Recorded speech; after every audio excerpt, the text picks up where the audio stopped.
যে সংসারে একটু কোনো কিছু হইলে তরকারিতে লবণ কম দেয়, রান্না ভালো হয় না, তো তোমার সংসারে আমার শান্তি হইছে না? কি আমার পুরুষটা রে,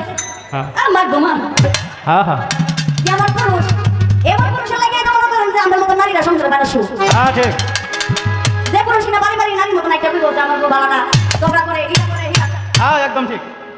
আপনার মতো করে লবণ বিলে কেউ উঠিবে না,